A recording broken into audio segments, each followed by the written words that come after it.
अपने लोग भजन का मतलब समझते हैं कि एकांत गुफा में बैठ करके जो किया जाता है या एकांत कमरे में बंद करके जो किया जाता है उसे ही भजन कहते हैं। वो भी एक भजन का एक अंग है, पर उसे सांगोपांग भजन नहीं कहते। सांगोपांग भजन कहते हैं पहले ये स्वीकार करना है संपूर्ण सृष्टि श्री भगवान की है, इसे आस्तिकता कहते हैं और ये सत्य वस्तु है। वेद और उपनिषद जिस बात को प्रमाणित करते हैं वही बात प्रमाणित मानी जाती है। भगवान एकोहम बहुश्यामा, मैं एक बहुत रूपों में हो जाऊं, वो बहुत रूपों में खेल रहे हैं। आप उस सृष्टि में भेजे गए हैं अलग अलग सेवाओं के लिए। कोई डॉक्टर है, कोई मास्टर है, विविध प्रकार के अभिनय करके हमको अपने स्वामी से इनाम लेना है। किसी को वैरागी का अनुभव एक अभिनय है, किसी का रागी का अभिनय है, लेकिन सबका एक अब स्वांग दिया गया है। अपने स्वांग को ठीक से निभा लो तो इस माया प्रपंच से मुक्त हो जाओगे, इनाम मिलेगा। अगर तुम मास्टर हो तो बच्चे में भगवत भावना करके और शिक्षा रूपी भजन उसको दीजिए। जो जिस क्लास की शिक्षा ईमानदारी से आपके अंदर यही हो कि हे प्रभु, आप बालक रूप से हमारे सामने आए हो, मैं आपको शिक्षक रूप से शिक्षा दूंगी। और उस समय यदि भगवत भाव रहा तो आपने जितने घंटे बालकों को पढ़ाया वो भजन ही है, उससे बिलग नहीं।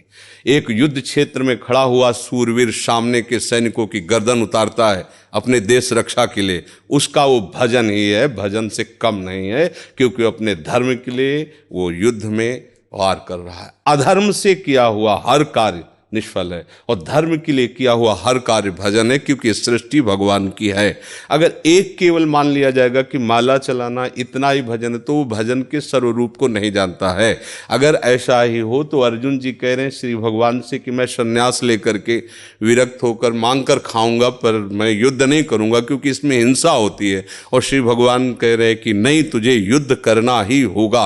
मां मुनिस्मर युद्ध च, मेरा स्मरण करते हुए तुझे युद्ध करना होगा। तो हमें ये बात समझनी कि हमको जो स्वांग मिला उसमें हम बेईमानी न करें। अगर आप डॉक्टर हैं तो मरीज रूपी भगवान की सर्वतोभावेन सेवा, आपको जो स्वांग मिला है आप उसमें बेईमानी मत कीजिए, सत्यता से चलिए, वही आपका भजन बन जाएगा, उसी से भगवान प्रसन्न हो जाएंगे। पर ये स्मृति रहे कि मैं किसका कार्य कर रहा हूं, बस अगर ये स्मृति चली गई तो अहंकार आ जाएगा। मैं अभिनय में श्रेष्ठ हूं, मैं अमुक श्रेष्ठ हूं, मैं विद्वान हूं, मैं ज्ञानी हूं, मैं महात्मा हूं, मैं भक्त हूं, मैं भजन आनंदी हूं। किसी भी बात का अभिमान आ जाना उपासना की वृत्ति का नाश हो जाना है।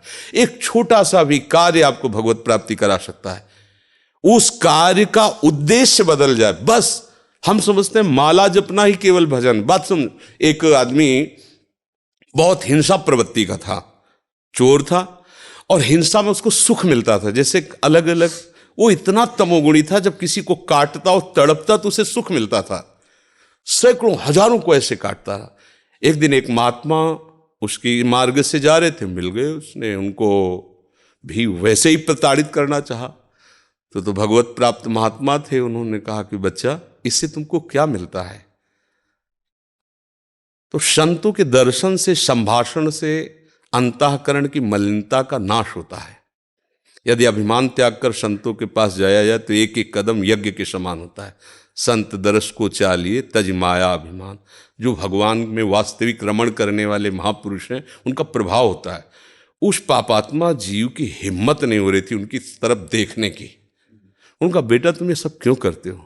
तो उन्होंने कहा, सुख के लिए करता हूँ, संपत्ति छीनता हूँ, मारता हूँ इसे। बोले, अभी तुम सुख की पहचान ही नहीं जानते हो, किसे सुख कहते हैं? तो उनका, फिर मुझे बताइए आप सुख किसे कहते हैं? तो बोले, हमारी बात तुम्हें तभी समझ में आएगी तब तुम निष्पाप हो गए, क्योंकि पापवंत कर सहज स्वभाव भजन मोहिते ही भावन। बोले, महाराज क्या करूं जिससे मैं निष्पाप हो जाऊं? तो उनका, हमारे भारत में पवित्र देश हैं, उनमें आप भ्रमण करो, अवगाहन करो, तुम पवित्र हो जाओगे। निष्पाप करने के लिए हमारे बहुत से तीर्थ हैं भारत में, तीर्थपाद प्रभु ने उनको प्रकट किया है। तो महाराज हम कब जानेंगे पवित्र हो गए? तो सिद्ध महापुरुष थे, उन्होंने एक शुष्क लकड़ी दी, सूखी हुई लकड़ी दी, कहा इसे ले जाओ, और जब ये हरी होने लगे, इसमें किनगा आने लगे, तो तुम समझ लेना तुम निष्पाप हो गए। चला गुरु को प्रणाम करके 10 किलोमीटर चला होगा, शाम हुई, एक वृक्ष बड़ा था, उसके नीचे रुका। गांव में रहने का स्वभाव उसका नहीं था, और उसमें 4-5 चोर बैठे हुए थे, और वो नीचे जड़ में ऐसे जाके बैठ गया। रात्रि व्यतीत हो तो तीर्थयाटन को जाएंगे। वो ऊपर प्लान बना रहे थे कि इन गांव वालों ने मुझे बहुत सताया है, आज रात्रि में 12 बजे चारों तरफ से आग लगा देंगे और अस्त्र शस्त्र ले जो भागेगा मारेंगे, पूरे गांव को आज नष्ट करेंगे। उसके कान में पड़ी बात। उसने कहा कि तीर्थ यात्रा तो जा ही रहे हैं, अगर इन जो 4 हैं 5 हैं इनको अगर मार देते हैं तो जा ही तो रहे हैं तीर्थ यात्रा में, पूरा गांव बच जाएगा। ये पूरे गांव को मारना चाहते, पशु पक्षी हैं, बहुत से जीव हैं। तो उसने कहा भैया तुम्हारे गुरु हम हैं, तुम 4-5 मिलकर मारते हो, हमने अकेले न जाने कितनों को मारा है, आओ हम तुम्हें सलाह बताते हैं कैसे पूरे गांव को नष्ट करना है। तो चारों कूद थोड़ी पड़ेंगे, एक ही एक आएगा। चारों को हम मार दिया। सोचा अब यहाँ हिंसा हो गई, नहीं रुकेंगे। लकड़ी उठाई तो हरी हो गई। उनका गुरुजी ने कहा था जहाँ हरी हो जाए वापस चला गया। वहाँ गया संत भगवान को। संत ने कहा हम जानते थे कि तुम ऐसे स्वभाव वाले हो कि तुम्हें तीर्थ यात्रा सुहाएगी नहीं, वापस आ गए। तो उनका भगवान आपकी आज्ञा पर, आपने कहा था हरी हो, देखो हरी हो गई। तो बोले कौन से तीर्थ में? बोले तीर्थ ले किया, 4 को और मार दिया है।